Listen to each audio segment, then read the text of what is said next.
Tere! Mina olen Tartu Ülikooli Arvutiteaduse Instituudi kaasprofessor Jaan Aru ja mind huvitab aju.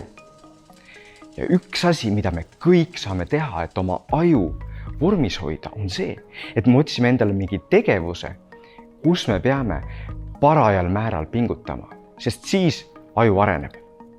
See tegevus võib kõigil olla erinev, eks? Mõnele sobib kokandus, mõnele muusika, mõni hull teeb teadust. Aga täna räägime sellest, et üks tegevuste klass, mis paljudele võiks sobida, on käeline tegevus, näiteks käsitöö. See on väga mitmetahuline tegevuste klass, sellepärast, et näiteks juba materjale on nii palju, võib teha puust, luust, nahast, savist, kivist, metallist ja nii edasi asju. Kahjuks see käeline tegevus ei ole noorte seas väga populaarne.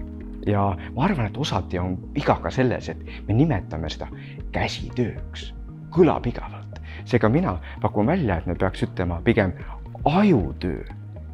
Ja see oleks üldse vale, vaid pigem oleks õige, sest kui me näiteks voolime midagi luust või tikime midagi, siis jah, tundub, et käed teevad. Aga selleks, et sellega hakkama saada, on vaja seda, et aju juhib. Ja eriti, kui te selle tegevusega tegelema hakkate, see algus on raske, te ei tea täpselt, kuidas käed peavad liikuma. Seda protsessi juhib aju. Ja seal me tunneme ka seda pingutamist, eks? Pead tähelepanu pöörama, kuidas need käed õigesti liiguksid ja nii edasi. See tundub ehk alguses tüütu, aga mina olen siin, et öelda, et see on hea. Seda me just otsimegi, siis meie aju areneb. Ja käsitöö juures on hea see, et niipea kui te olete ühe nipi kätte saanud, siis läheb ladusamalt, aga teil on nii palju teisi asju, mida te käsitöö ja käelise tegevuse raames võite juurde õppida.